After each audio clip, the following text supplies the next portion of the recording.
Good morning and welcome to another Daybreak Show. My name is George Bruno, also known as the Sultan of Silver in the hair industry, for those that are new to this.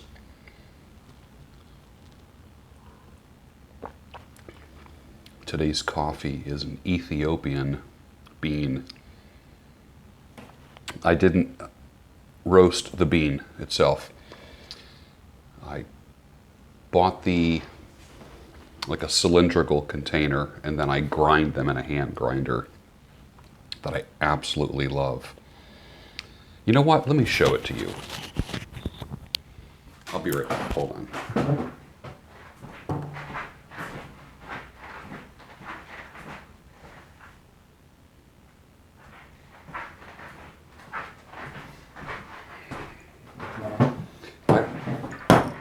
I don't know if I showed this to you before, but I love this thing. The reason why I got it was, number one, I like grinding my own coffee. That's the first thing. Second thing is, it's quiet.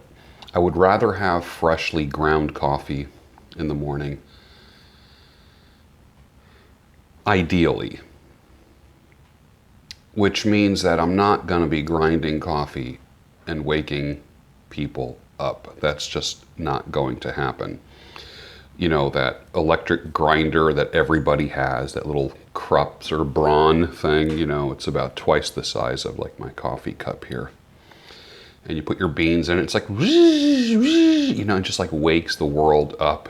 And I said, I don't even like that noise in the morning because I'm more of a quiet person.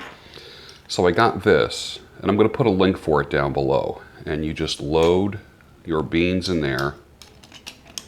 This handle, this crank, just fits right over the top of this little nub, and then you grind.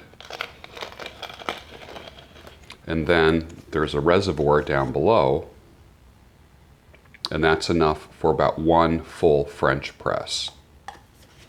I absolutely love it. So the beans are from, they're called like Sam's Choice, and I got it at Walmart, which you would normally get at a Sam's Club.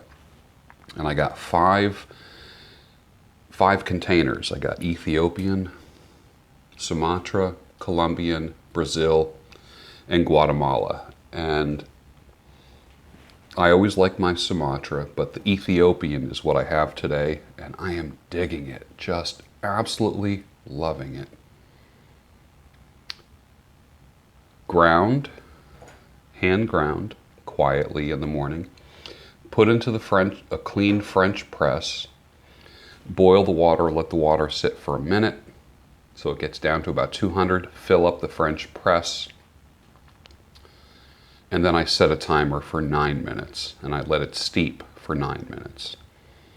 And then I stir, of course, with a chopstick, and then press it, and then I use a little bit of heavy cream in my coffee.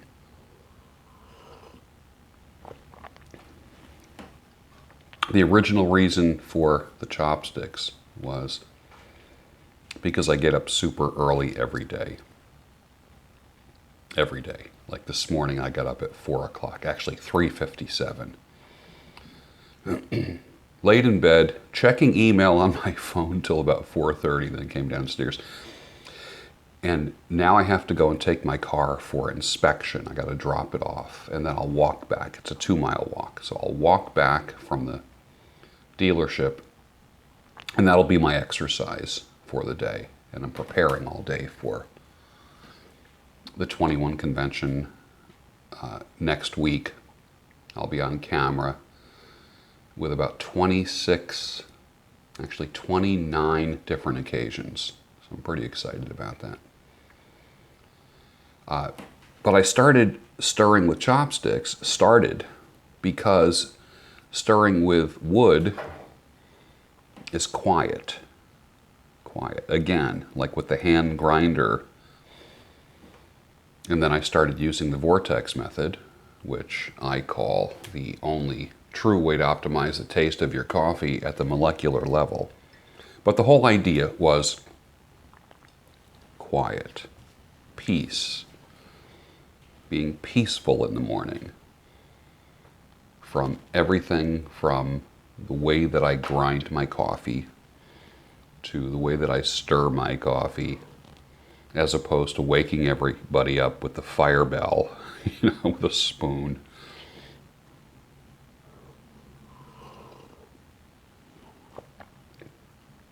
And that leads me to the topic for this morning. I'm actually not going to be doing a Twitter reading until later.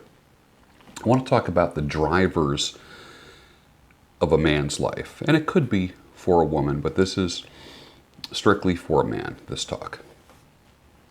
Drivers, the engine that gets us from one place to another, the thing that pushes us. Are there things externally that push you, or are there things internally that push you and drive you? Or are there things in your future that draw you to them? Goals and dreams and aspirations. I think it's a combination of all three. But let's talk about the existential drivers. For instance, a house on the beach is an external driver. But I want to talk about the existential, the things that are internal that drive a man. And typically we've heard about money, sex, and power are drivers for a man. And I want to add one other, but let's talk about the first three. But I am going to make it four. Money. Money as a driver. Money makes life easier. It doesn't make you less of an asshole. It can make you more of an asshole. It can actually magnify the assholio-ness in your life. And everyone has aspects of being a jerk or an asshole. I don't care who you are. The nicest guy at church who serves people, and he's an usher and just an all-around nice guy making breakfast for the guys at the men's breakfast. You might be talking to him and his wife, and you say to his wife, "Oh, he is just the nicest guy in the world." And then she rolls her eyes. Why? Because she sees him 7 days a week. And you see him 1 day a week. So she doesn't have I don't want to say as high of an opinion, but she sees him for all his faults. Now, let's go back to money exacerbating or magnifying faults. Money makes people say or do things that they wouldn't normally do, if they have the propensity to do that. There are shows on TV about people who are ruined by winning the lottery. I mean, think about it. With the way the lotteries are now, I mean, they're $300 million. $300 million. And then after taxes, you get $150 million. I remember when $1 million was huge. Now, like, you hear people talking at work and you'll say, "Anyone playing the lottery tonight?" And somebody will say, "Nah, it's only 15 million. And I'm like, only 15 million? When did 15 million become only 15 million? "Oh, I only play when it's 300 million or above." I mean, I've heard people actually say that. It's kind of funny. Money has ruined a lot of people. Money has made a lot of people. But there's this weird sentiment that money is bad. It's not bad. Money is not bad. It's a means to an end. Just laying in a pile of money doesn't make you happy. It's what money can provide. Now, as a man with 2 aging parents and 3 children, I want money. What I can provide for them, above and beyond love and affection and caring and understanding and listening, money can buy. Money can make your life easier. I'm a glass half full kind of guy, not glass half empty.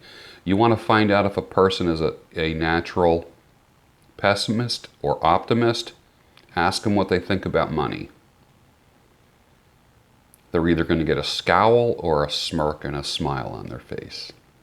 For me, it's a smile, because I know it can provide things, good things. For instance, my reference is, as a Christian man, money can feed people. Money can clothe people. Money can provide relief to people, in addition to my own hands helping them. That's a good thing. So with both, it's a win-win. There are situations when you can only offer your hands.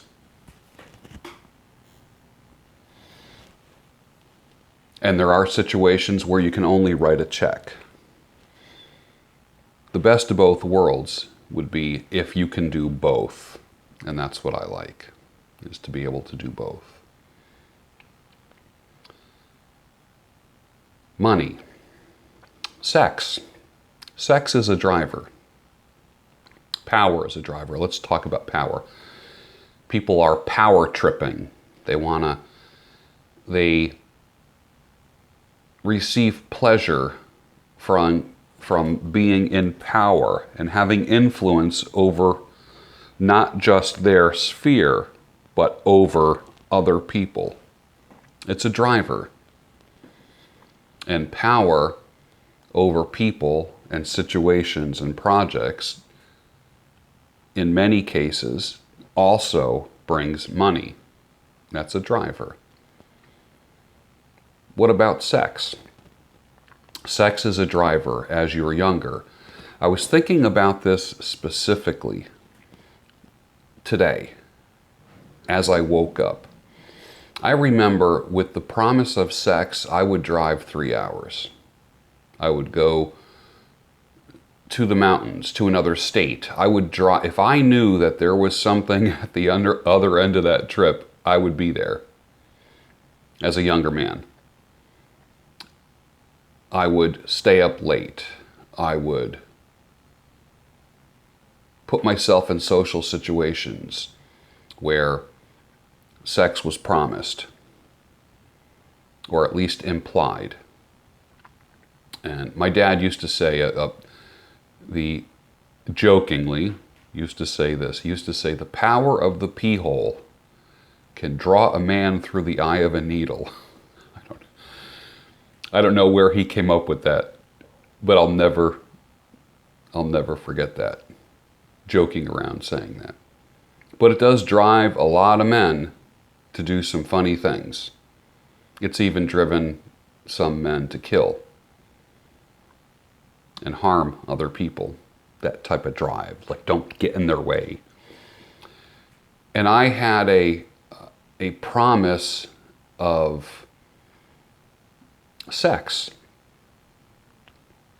a promise of like a really good sexual time with somebody upcoming.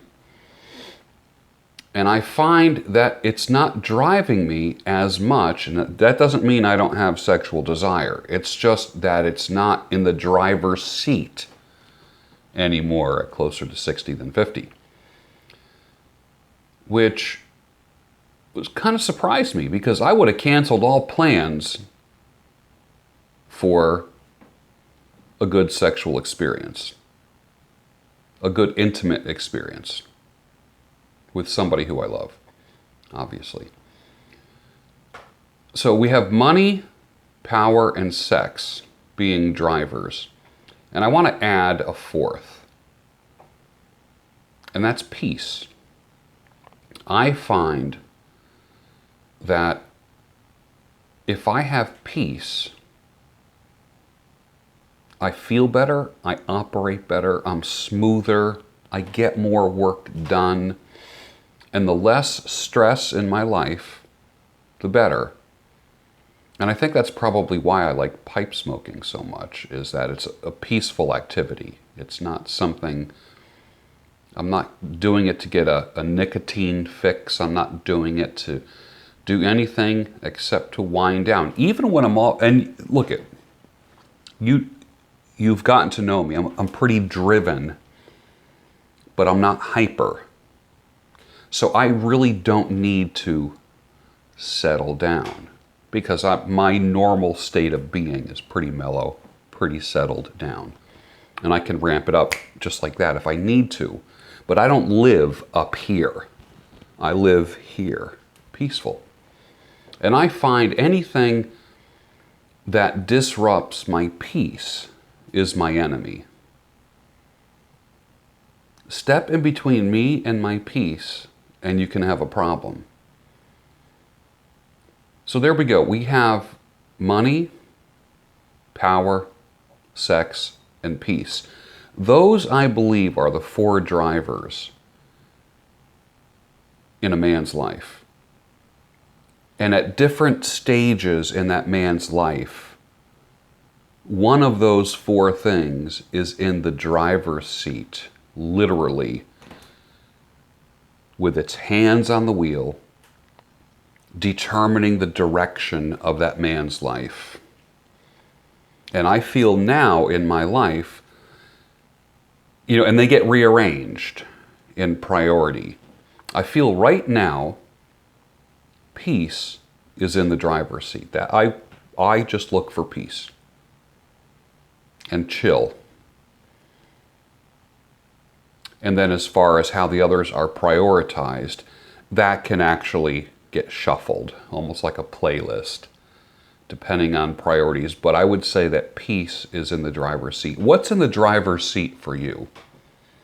What is the most influential thing? And I know there are some good Christian people who watch this, and you're going to start throwing scripture at me. You're preaching to the choir, man. All right, it doesn't help if you're quoting scripture, because most of my audience is not Christian people, and it doesn't help them. So use English. One of the reasons why I had to distance myself from a lot of church people was because they got a little too religious and too Christian. I love Christ, but it's the Christianity, the modern American Christianity, that drives me a little crazy sometimes. And the politics of church. What I like to call churchianity. I have no problem with Christianity. It's churchianity. So there's always going to be a few people that feel the need to put God in Jesus or something, and they're patting themselves on the back or feeling they're going to get some kind of like heavenly reward for mentioning that. But out of the 4 things that I mentioned, what is the driver and the priority? Is it money, power, sex, or peace? Put the comments down below. I'd like to know, what are your drivers?